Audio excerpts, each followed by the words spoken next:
Хорошо, вот откуда вы тогда берете в училище вот этих людей, я всегда им завидую, которые приходят, садятся, например, на стул, и берут вазу, и сидят 3 часа, ничего не делают, получают деньги, уходят. Нет, вот, Как записаться?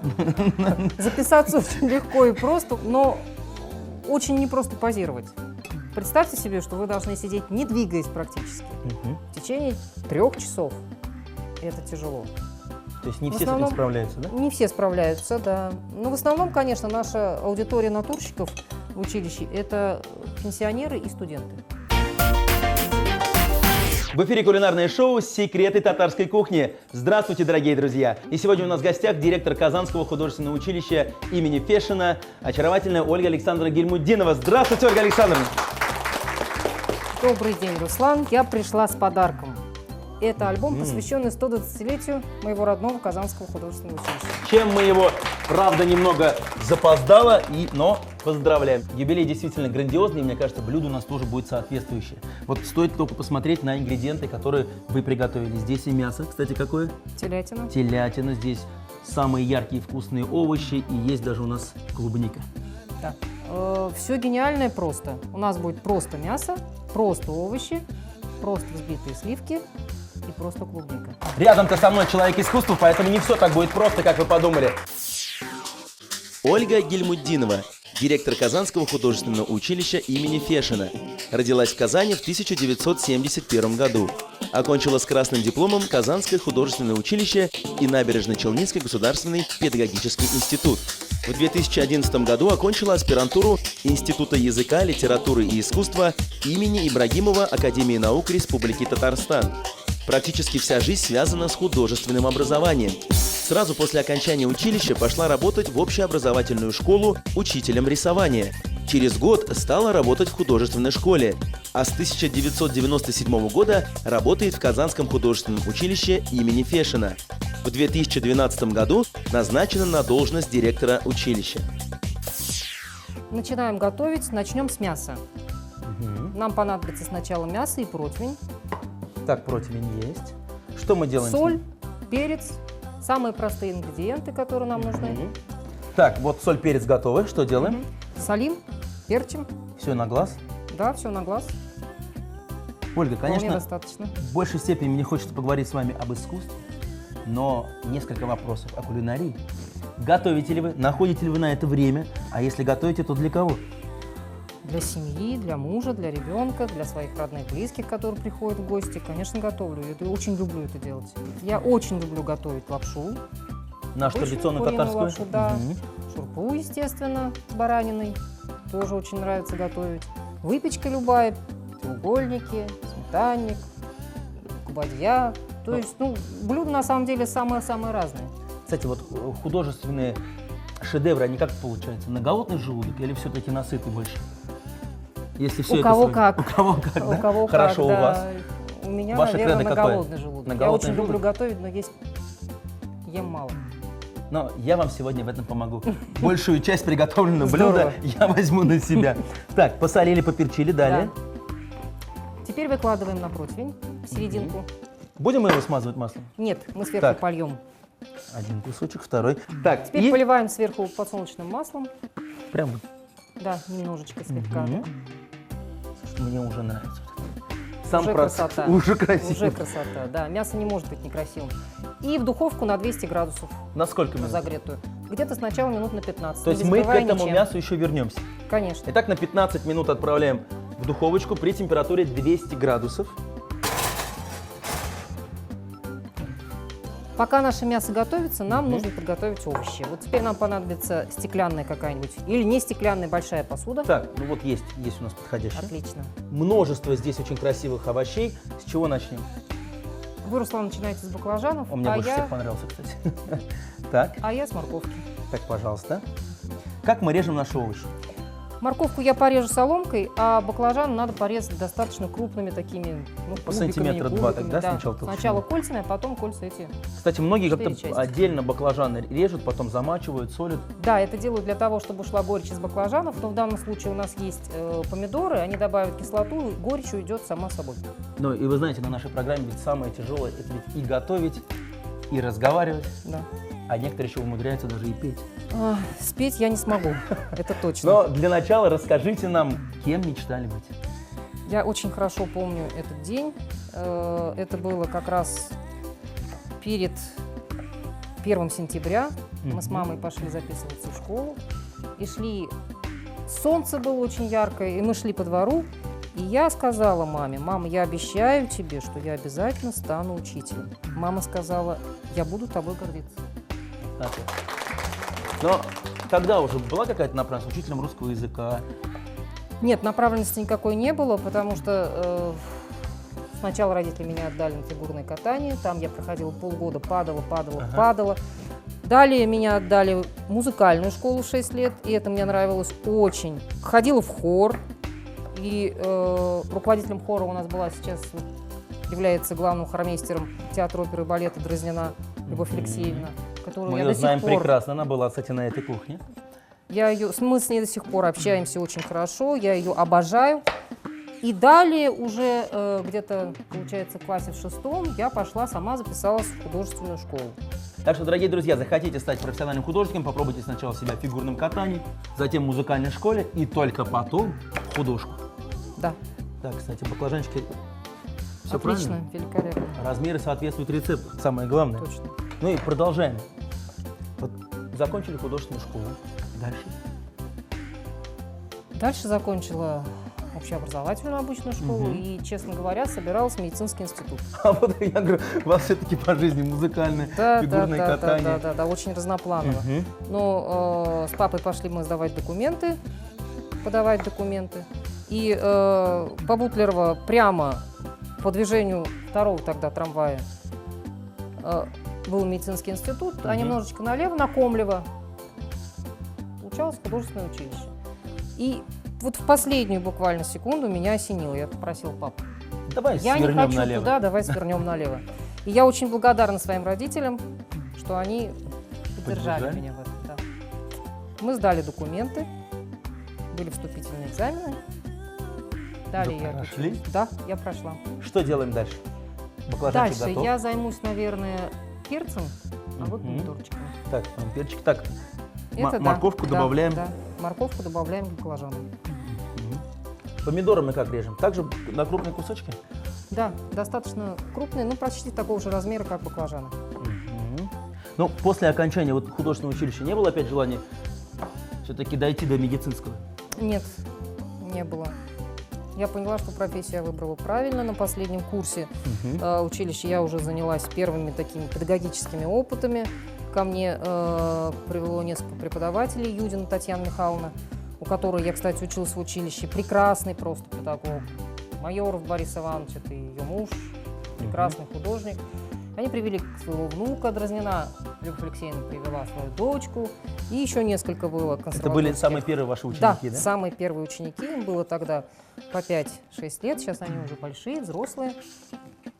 А есть, кстати, вот о возрасте заговорили, какой-то максимальный возрастной ценз для того, чтобы научиться рисовать?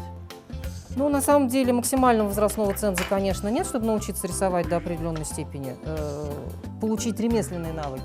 А вот чтобы стать художником, это вопрос такой очень щепетильный, тонкий, потому что, на самом деле, научить быть художником, наверное, невозможно. Должно быть где-то в душе, да? Это должно Им надо быть в душе. родиться. Да, им надо родиться. Ольга, ну расскажите столь интересный факт, как выпускница училища через некоторое время стала директором училища. Это была судьба, или это было целенаправленное ваше действие? Ну, нет, конечно, целенаправленные действия. Наверное, судьба. После училища я пошла работать в общеобразовательную школу учителем рисования. То есть через это тоже надо было пройти? Надо было пройти, этот опыт был очень хорошим. То есть уметь организовывать группу в 40 человек, причем группу очень активную. Детей мне достались младшие, правда, классы с 1 по 3. Это был очень хороший опыт. Дальше, через год уже я перешла работать в художественную школу. Это уже совсем другой контингент, это уже очень мотивированные дети, подростки. Сложный тоже достаточно возраст, хотя очень хороший опыт. И ко мне на педагогическую практику пришли студенты Казанского художественного училища. Мгм. И буквально где-то через какой-то промежуток времени, по-моему, лет через 6, я сейчас боюсь быть неточной, Ага. я начала работать по совместительству в училище, а далее уже в 2000 году перешла на основное место работы. И теперь с каждым годом учеников все больше. Учеников, наверное, больше не становится, хотя талантливых детей в училище, как было большое количество, так большое количество и остается. У нас очень хороший конкурс. У нас конкурс, минимальный конкурс, это 4 человека на место. Одно место. Да, максимально у нас был 12 человек на место. То есть талантливых детей в Республике Татарстан не убавляется. А у нас не убавляется желание готовить. Вот я Руслан, вы почистил молодец, вы чесночок. очень хорошо сделали, почистили чеснок. Теперь Сколько мы головок его... достаточно? Ну, я думаю, что Давайте еще одну. еще одну и достаточно. Теперь эти зубчики чеснока мы порежем на небольшие кольца. Мгм. И можно будет солить, перчить То есть можно наши сказать, овощи. что начинку мы сейчас доводим уже до конца. Да, Так, давайте я добавлю соли. достаточно. Мгм. Теперь перец. Перчик, Мгм. чесночок. Да, я дорезаю чеснок. Теперь надо наши овощи перемешать. И салат готов, хочется сказать. Да, почти готов. Можно, в принципе, почти что и салатом. Конечно, баклажан не пойду в сыром Ограничиться. виде, да. Все тщательно перемешиваем. А вот что будет дальше с нашим кулинарным произведением, вы, дорогие наши зрители, узнаете после небольшой паузы. Оставайтесь с нами. В эфире вновь программа «Секреты татарской кухни». Готовим мы сегодня яшель шаляля блян ид. И этот рецепт сегодня нам предоставила Ольга Александровна, директор Казанского художественного училища имени Фешина. И аромат мяса вот с духовочки уже, понимаете, Он что у нас? смешивается с Да, он ароматом смешивается овощей. с овощами. Мне кажется, Смотрите, какая красота. я говорю, вот я бы уже это съел, на самом деле, если баклажанчики были готовы.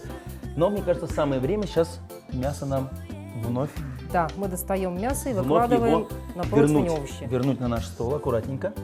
Напоминаю. Опа. Мясо мы посолили, поперчили. Аккуратненько, не обожгитесь. И отправили в духовку примерно на 20 минут. С ним ничего такого страшного не произошло. Наоборот, он Нет, стал всё румяным, замечательно, красивым. Что делаем дальше? Дальше мы выкладываем овощи. Осторожно, тут все горячо. То есть сверху на мясо. Вот А, вокруг. свободное Да, пространство. свободное пространство, выкладываем овощи. Ольга, продолжаем разговаривать о высоком и прекрасном. Расскажите ваше направление деятельности. Вот как художники, они же пишут разные картины. Вот Да. какие картины пишете вы? Ну, больше люблю писать портреты, хотя, в принципе, достаточно много и пишу натюрмортов. В общем, натюрморт называют иногда лабораторией художника. Можно делать все эксперименты, которые тебя интересуют. Вот насколько, кстати, для художника важны эксперименты? Важны. Важны. Вот как вы можете Так же, оригинально как и- написать портрет, например? Нет, дело не в оригинальности. Вообще, в принципе, я работаю, как и все наше училище, как и художники, которые там работают в основной своей массе. Это реалистическое направление. Мгм. Хотя многие не любят такое слово реализм. И когда ты работаешь в реалистическом направлении, одного и того же человека можно писать 20 раз и открывать каждый раз что-то новое. Это и есть эксперимент. Хорошо, вот откуда вы тогда берете в училище вот этих людей, я всегда им завидовал, которые приходят, садятся, например, на стул, и берут вазу, и сидят 3 часа, ничего не делают, получают деньги, уходят. Нет, вот, Как записаться? записаться очень легко и просто, но очень непросто позировать. Представьте себе, что вы должны сидеть, не двигаясь практически, Мгм. в течение 3 часов. Это тяжело. То есть не В все с основном- этим справляются, да? Не все справляются, да. Но в основном, конечно, наша аудитория натурщиков в училище – это пенсионеры и студенты. Так, остается у нас немного еще овощей. Да, надо положить овощи. Все, да, обязательно. Ольга, скажи, пожалуйста, вот сколько у вас выпускников ежегодно, да, и насколько они вообще востребованы? Выпускников год на год, конечно, всегда разные. Вот в этом году мы выпускаем всего 3 группы, и выпускников получается, ну, в каждой группе где-то в среднем по 13 человек. Мгм. Ну, вот считайте, 39-40 где-то выпускников. Да? Это очень мало. Буквально это вот наши алмазы, Мгм. которые мы граним. Студенты наши достаточно востребованы. Поступают очень многие, поступают в высшие учебные заведения Санкт-Петербурга, Москвы. То есть им даже Казани мало. Казани на самом деле, наверное, мало, потому что арт-рынок и возможность обучения, ведь оно, обучение художественное, заключается не только в том, что Мы ставим постановки и непосредственно прям вот смотрим, как они рисуют или они делают какие-то проекты. Очень часто обучение, например, у дизайнеров заключается в том, что они общаются с мастерами. И возможность общения со знаменитыми мастерами, со знаменитыми дизайнерами мирового уровня у нас в Казани, к сожалению, пока она очень маленькая. Поэтому приходится уже Да. искать дальнейшие пути развития. Да. Ну и сейчас мы сюда добавляем растительное масло и вновь отправляем наше блюдо в духовку, на сей раз уже дополненное вот такими красивыми овощами. Сколько по времени оно там будет? Ну, еще минут 30. Да, минут 30 Поставить при в духовке. температуре 200 градусов. Открываем, отправляем. Ну и чтобы не терять наше драгоценное эфирное время, прямо сейчас мы приготовим очень вкусный. Десерт. Мы начинаем готовить наш ягодный десерт. И позвольте похвастать, Ольга принесла с собой урожай 2016. Это с вашей дачи, я так понимаю, клубничка. Это Ароматная. ягоды из сада мамы. То есть вы признались, а ведь могли бы утаить. Я думаю, что нет. У мамы вот недавно был день рождения. Давайте ее поздравим с прошедшим днем рождения. Да, мамочка, я тебя Спасибо за поздравляю. уважение. Вообще, мне кажется, что семья – это очень важный такой вот оберег у каждого человека. У меня прекрасные родители. Мама у меня учитель физики. Ну, сейчас уже, наверное, бывший, хотя я не могу сказать, что совсем бывший, до сих пор еще ходят к ней ученики. Папа умер 2 года назад, заслуженный строитель. И вообще, надо сказать, что семья со стороны папы, династия строителей составляет 26 человек. 26. 26 человек И со вот стороны тебе папы, один династия художник строителей. на всех строителей. Надо сказать, что папа, когда уже был практически ушел на пенсию, он открыл мне свою потаенную мечту. Он сказал: Оленька, я всегда мечтал стать художником. Ты выполнила мою мечту. Вот так. Ну а я всегда мечтал попробовать ягодный десерт. Рассказывайте, что будем делать. Первое, что мы должны сделать, мы должны взять сливки. Можно, конечно, заменить сливки, например, взять каймак. Деревенский такой Да, натуральный хороший, каймак, настоящий, который да. наши бабушки делают из сепаратора. Но мы берем сливки, холодные, кстати. Обязательно надо взять холодные сливки, где-то половиночку вот от этого объема нам достаточно будет. Теперь нам понадобится... Вот я здесь вижу сахарная пудра. Да, сахарная пудра и Сразу немножечко добавляем? ванилина. Сахарную пудру где-то ложечку одну сразу можно добавить и начать взбивать. Я думаю, что мы будем использовать... Дома я, конечно, люблю это делать обычным веничком. Так, щепотку ванилина. Очень мало, совсем чуть-чуть, иначе будет горчить. Хватит, Всё. иначе будет горчить. Ну и берем наш любимый татарский блендер. Я это буду взбивать, а вы? Я начну резать клубнику. То есть никто без работы не остается. Нет. Так, Теперь добавляйте сахарную пудру маленечко. то есть в процессе все это делается. Да. Но, несмотря на шум блендера, расскажите, пожалуйста, в нескольких словах, как отметили грандиозный такой юбилей 120 лет. Ведь не каждое учебное заведение в Казани может похвастать столь богатой историей. Отметили очень хорошо, начали отмечать в феврале месяце с совместного проекта с оркестром под управлением Абязова «Примавера». Мероприятие называлось «Услышанная живопись, увиденная музыка». Это было первое мероприятие, посвященное вообще празднованию 120-летия нашего училища. Открыто оно было в 1895 году по указу Императорской академии художеств. Нет, одно дело открыть, другое дело ведь сохранить в течение 120 лет. Да, да. Практически не прекращало свою деятельность оно, да, в течение этих 120 лет. Конечно, перемещалось из одного помещения в другое. Изначально оно находилось, сейчас мы это знаем, как 3-я гимназия на улице Горького, да? Это был дом госпожи Вагнер. И через буквально, получается, 8 лет, с 1901 по 1903, строилось здание, которое вот прям непосредственно должно было вмещать художников. Это здание, в котором сейчас находимся мы. Здание Казанской художественной школы. Одно из красивейших зданий нашего Да. центрального района, любимого города. Да. Построено оно было Нюфке Карлом Людвиговичем. И он подарил как архитектор Казани еще одно уникальное здание. Это Национальную библиотеку, которая находится на Кремлевской улице, если не ошибаюсь, прямо напротив университета. И по его же проекту было реконструировано само здание университета, которое классическое, с колоннами мы знаем. Мне кажется, это неоценимый вклад просто в в архитектуру и вообще в образ нашего города. Наше здание, оно уникальное. Ольга, сливки у меня готовы. Все отлично сбилось. Я тоже нарезала уже ягодки, клубничку. Но я думаю, что надо сейчас нам обратиться Вернуться к к мясу. Да. Вновь мы его Нам с только духовочки. понадобится. Опа, как сися шипит, кипит, пылает. Для чего вот мы его накрываем фольгой? Сейчас мы накрываем фольгой, чтобы как вот под своим паром оно до конца доготовилось. Теперь все покрылось такой самой нужной золотистой корочкой. Внутренний сок у нас есть. Нам теперь надо закрыть и минут 10-15 подержать. Также в духовке. Да, также в То есть, духовке. а температуру мы не меняем. Ну, температуру можно чуть-чуть уменьшить, можно оставить такой же. Так.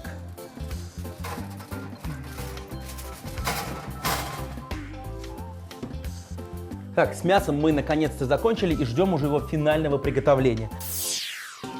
Телятина с овощами. Мясо натерли специями, выложили на противень, сбрызнули растительным маслом и поставили запекаться в духовку на 15 минут. В это время перец, баклажаны и помидоры нарезали достаточно крупными кубиками, морковь соломкой. Овощи приправили специями, выложили к мясу и отправили в духовку еще на 20 минут. Далее блюдо накрыли фольгой и запекали до готовности еще 10-15 минут. Сейчас мы быстренько также закончим с нашим десертом. А на одну порцию мы сливки взбили. Сейчас мы выкладываем в одну пиалочку.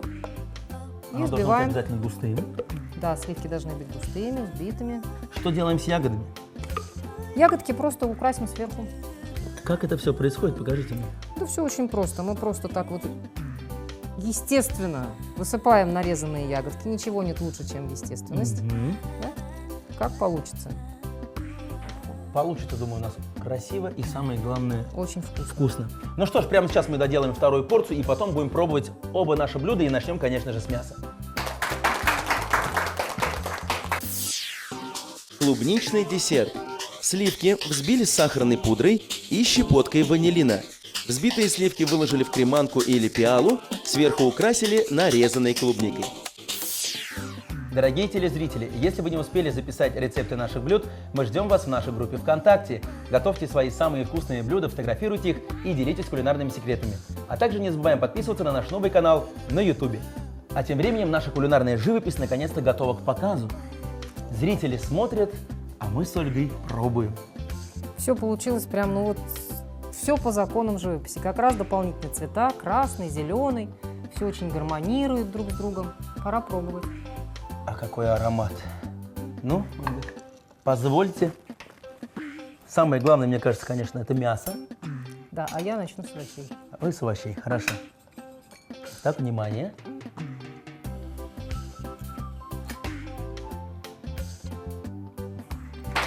Если бы это было картиной, это бы стоило миллион. Очень вкусное мясо, запеклось прям... Самое главное, что в этом рецепте невозможно ошибиться. Беспроигрышно. Друзья, обязательно.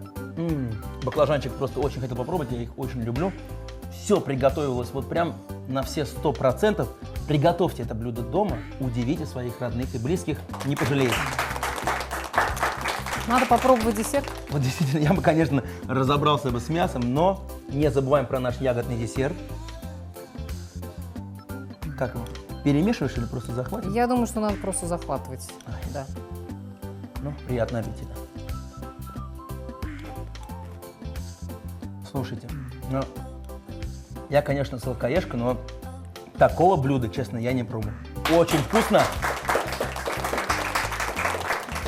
Здесь все гораздо проще, чем с первым блюдом, хотя оно тоже простое, да?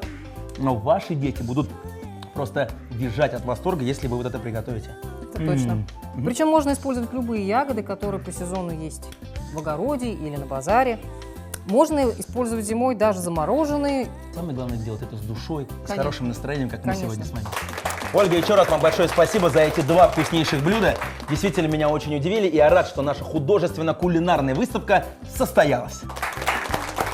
Приходите к нам огромное. еще, удачи и всему вашему училищу. Большой привет и новых красивых юбилеев. Спасибо большое. Удачи и вашей передаче. Вы даете людям прекрасное настроение. Но мы его создаем благодаря нашим любимым гостям. Большое спасибо, что пришли. Это была программа «Секреты татарской кухни». Спасибо за внимание и до новых встреч. Сау болыңыз, достар. Рахмет.